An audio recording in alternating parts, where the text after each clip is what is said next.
Hi everyone, welcome back to our channel. কেমন আছো তোমরা? আশা করি যে যেখানে আছো খুব ভালো আছো, আর আমরাও ভালো আছি। তো এখন হচ্ছে ঘড়ির কাঁটায় বাজে প্রায় ওই 12টার মতো, আর আমার কিন্তু সমস্ত কাজকর্ম করে স্নান করা কমপ্লিট হয়ে গেছে, রান্না বান্নাও কিন্তু প্রায় কমপ্লিট হয়ে গেছে। তো আজকে কেন এত তাড়াতাড়ি সমস্ত কাজকর্ম করে নিলাম, পুরো ভিডিও জুড়ে থাকলেই তোমরা বুঝতে পারবে। আর চলো রান্না বান্নায় কি কি করেছি চলো তোমাদের। রান্না বান্না করেছি এই যে বরবটি দিয়ে, আলু দিয়ে, তরুলি দিয়ে একটা ভাজা, আর সঙ্গে আছে এখানে মুগের ডাল ধনেপাতা দিয়ে, আর হচ্ছে নিচেরটায় আছে ভাত, আর সঙ্গে এখানে আছে আলু পোস্ত। এই হচ্ছে দুপুরের খাওয়া দাওয়া। আর হচ্ছে আমরা যাব এক জায়গায়, তো সেই জন্য এখানে আলু ভেজে রেখেছি, এখানে চাউমিন বানিয়ে রেখেছি, আর এখানে এই যে লুচি বানাবো বলে আটা তোমাদের দাদাভাই মেখে দিয়েছে। তাড়াতাড়ি বেরোবো সেই জন্য হচ্ছে তাড়াতাড়ি করে সব কিছু করে নিয়েছি। আর ওখানে ওই যে দেখা একটা ট্রলি কিন্তু আমার রেডি করা রয়েছে, মানে আমাদের জামা কাপড় সব গোছানো রয়েছে। আর হচ্ছে শুধুমাত্র বেরোবো ট্রেন যেই টাইমটা তার 2 ঘন্টা আগে বেরোবো, রেডি হবো আর চলে যাব। আর ওখানেতেও হচ্ছে পুজো করা কমপ্লিট হয়ে গেছে, আর আজকে যেহেতু বৃহস্পতিবার তাই তাড়াতাড়ি পুজোটাও কিন্তু আমার কমপ্লিট হয়ে গেছে। এই দেখো, তো চলো এবার ফটাফট করে কিন্তু লুচিটা ভেজে। আমরা কিন্তু এই প্রথম দুজনে মিলে খুব দূরে একটা কোথাও ঘুরতে যাচ্ছি। প্রায় বলতে পারো এটা আমাদের প্রথম হানিমুন, কারণ বিয়ের পর আমরা সেই রকমভাবে দূরে কোথাও জার্নি করিনি। তো এবারের ছুটিটা কিন্তু বেশ ভালোভাবে কাটছে। প্রথমে হচ্ছে বাপের বাড়ি থেকে এখানে আসলাম, ভাগনার বিয়ে পেলাম। সেকেন্ড টাইম যেটা পেলাম সেটা হচ্ছে আমরা এখন হানিমুনে যাচ্ছি। কমপ্লিট হয়ে গেছে, আর আমিও হচ্ছে রেডি হয়ে গেছি। ওদিকে হচ্ছে তোমাদের দাদাভাইও কিন্তু রেডি হয়ে গেছে, আর ওই যে দেখো ওখানে সমস্ত ব্যাগপত্র পুরো রেডি। তো চলো এবার বেরোবো। মাঝে মাঝে ঘুরতে যাওয়া মানেই হচ্ছে মন ফ্রেশ করা। আমি তো বলবো কিছু টাকা জমিয়ে রেখে বেরিয়ে পড়ো নিজের সঙ্গিনীকে নিয়ে ঘুরতে। ঘুরতে বেরোতে সত্যিই খুব ভালো লাগে, আর ঘুরলে কিন্তু মনটাও বেশ ভালো লাগে। এখানে আমরা রেডি হয়ে চলে এসেছিলাম স্টেশনেতে, আর খুব আনন্দে লাগছে আমাকে, কারণ অনেক দিন পর আজকে আমরা বেরোচ্ছি দুজনে মিলে ঘুরতে। শুধু আমরা দুজনের টাইম স্পেন্ড করব, আর সত্যি খুব মজা লাগছে। আর এখানে হচ্ছে আমরা ট্রেনের মধ্যে বসে পড়েছি, এবং ট্রেনেতে বসে আমরা সবাই মিলে গল্প করেছি, তারপর ঝালমুড়ি খেলাম, খুব হই হই হলো, খুব আনন্দ হলো। আর এই ট্রেনটা ছিল প্রায় 2 ঘন্টার মতো লেট। যেখানে আমাদের পৌঁছাতে লাগতো ওই বিকেল 6টার মধ্যে, সেখানে আমরা পৌঁছেছিলাম রাত্রি 9টা। প্রায় অনেক ঘন্টা লেট ছিল। তো লেট হলেও সময়টা আমাদের এখানে অনেক কেটে গেছে, কারণ আমরা সেকেন্ড যখন ট্রেন জার্নি করতাম সেই ট্রেনটা ছিল 10 ঘন্টা প্রায় লেট। এত পরিমাণ ঠান্ডা, এই ঠান্ডার মধ্যে আমাদের অবস্থা হয়ে যাচ্ছিল খারাপ। তবে ট্রেনের মধ্যে ভিড় থাকার জন্য বাইরের পরিস্থিতিটা আমরা সেই রকমভাবে বুঝতে পারছিলাম না, তবে ঠান্ডা কিন্তু বেশ ছিল। এখন আমরা যাচ্ছিলাম টাটা স্টেশনে, ওখান থেকে সেকেন্ড আমরা ট্রেনটা ধরবো। তো টাটাতে অলরেডি আমরা চলে এসেছি। আসার পর এখানে আমরা বসেছিলাম। তো এত ঠান্ডা, এই ঠান্ডার মধ্যে জমে যাওয়ার মতো অবস্থা, আর এদিকে আমাদের ট্রেন কিন্তু 10 ঘন্টার মতো লেট ছিল। তো সেই জন্য আমরা ওয়েটিং রুমেতে ওয়েট করছিলাম। প্রায় ওয়েটিং রুমেতে আমরা ওয়েট করেছি। যে ট্রেন আসার কথা ছিল সন্ধ্যে 9টার সময়, সেই ট্রেন এসেছে আমাদের পরের দিন 3টের সময়, ভোর 3টের সময়। তো যাই হোক, লেট হলেও সমস্যা নেই, ট্রেনটা তো অবশেষে পেয়েছি।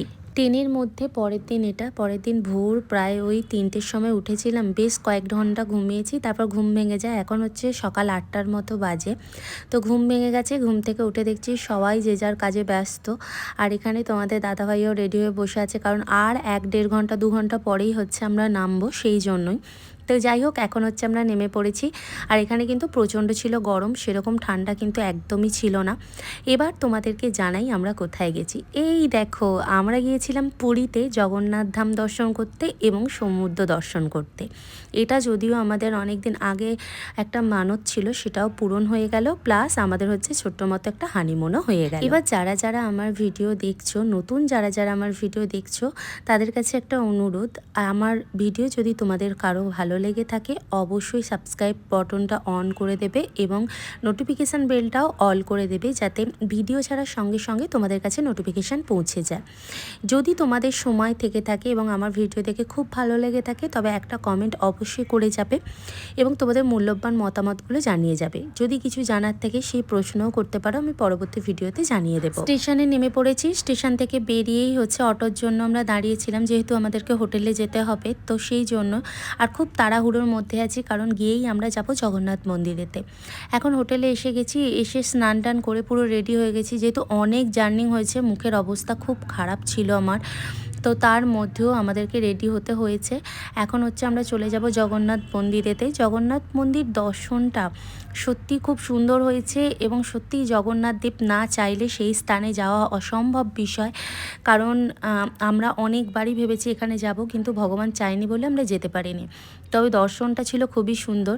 তবে জগন্নাথ মন্দিরের একটা জিনিস আমার খুব খারাপ লেগেছে, যেটা তোমাদের সাথে আমি শেয়ার করব। সেটা হলো বাইরে থেকে 4-5টা লাইন দিয়ে ভেতরে ঢুকতে হচ্ছে, কিন্তু ভেতরে যখন সবাই একত্রিত হচ্ছে, ছোট ছোট বাচ্চাগুলোকে এত চিপে দিচ্ছে, ছোট ছোট বাচ্চাগুলো এত চেঁচাচ্ছে, এত কাঁদছে। তো ভগবানের স্থানে গিয়ে এরকম বাচ্চাদের সাথে করা কখনোই উচিত না। তাই আমি বলবো ভিতরটাতেও যদি লাইনের সিস্টেম করে তাহলে খুবই ভালো হয়। আর এই যে দেখতেই পাচ্ছ, আমরা জগন্নাথ মন্দিরে পুজো টুজো দিয়ে রীতিমতো আমরা বাইরেই দাঁড়িয়ে রয়েছি, আর এখানে একটু ফটো টটো তুলবো, তারপর হচ্ছে খুব আনন্দ করব। আর সব থেকে বড় কথা, জগন্নাথ দেবের মন্দিরেতে আসার পর আমার মনটা এত পজিটিভ ভাইবস দিচ্ছিল, তোমাদের সাথে কিভাবে শেয়ার করব। তবে এখানে আমরা কিন্তু প্রসাদও পেয়েছি। প্রসাদ খেয়ে তো আমি পুরো তৃপ্তি হয়ে গেছি, কারণ এই প্রসাদ সত্যি আমি আবারও চাই ভগবানের কাছে গিয়ে এই প্রসাদ খেতে। তার সঙ্গে সঙ্গে হচ্ছে ভগবানের দর্শন, যা সুন্দর দর্শন হয়েছে। শুধু ভিড়টা একটু বেশি ছিল, সেই জন্যই অসুবিধে হয়েছে, নালে সুন্দর দর্শন হয়েছে। যাই হোক, এখন হচ্ছে আমরা যাব সমুদ্রের দিকে। এখনও কিন্তু আমরা সমুদ্র দর্শন করিনি। আসার পর স্নান করেই বেরিয়ে পড়েছিলাম জগন্নাথ দর্শনে, কারণ এটাই ছিল সবথেকে বড় কাজ। এখন আমরা আছি হচ্ছে জগন্নাথ মন্দিরেতে, পুজো দেওয়া কমপ্লিট হয়েছে, প্রসাদ খাওয়া হয়ে গেছে, আর এখন যাব হচ্ছে হোটেলেতে। এই যে দেখো মন্দির, একদম মন্দিরের পিছনেতেই আমরা দাঁড়িয়ে রয়েছি। যেহেতু ফোন ভেতরে অ্যালাউড ছিল না, সেই জন্য কিন্তু দেখাতে পারিনি। তো এখন হচ্ছে বাইরে বেরিয়ে এসে ফোনটা হাতে পেয়েই ভিডিও করছি। তো চলো এখন যাব হচ্ছে রুমেতে, তারপর যাব একটুখানি ওই সমুদ্রের ধারে টারে ঘুরতে। কালকে দিনটা রয়েছে, সবটাই তোমাদের সাথে শেয়ার করব। আর আজকে এসে থেকে কিন্তু আমরা একটু রেস্ট পাইনি, সমানে আর কি ঘুরেই চলেছি। চোখ মুখের অবস্থা দেখেই তোমরা বুঝতে পারছো। তো ঠিক আছে, চলো দেখি আমার বরটা কি করছে। জগন্নাথ ধাম দেখে এসেই আমরা ড্রেস চেঞ্জ করে চলে এসেছিলাম সমুদ্রের পাড়ে। সমুদ্র দেখলেই যেন মনটা একদম পুরো ভরে যায়। আর সত্যি কথা বলতে, সংসার থেকে দূরে থেকে একটু বেশ ভালো লাগছে। সংসারের জ্বালায় জড়িয়ে পড়েছিলাম বেশ কয়েক বছর, তো সেই জ্বালা থেকে একটু বেরিয়ে কিন্তু মনে অনেক শান্তিও লাগছে। আর চারিপাশের ওয়েদার, সমুদ্রের আওয়াজ, সব কিছু মিলেমিশে মনের ভিতর সত্যিই যেন মনে হচ্ছে আমি পাখি হলে উড়ে যেতাম।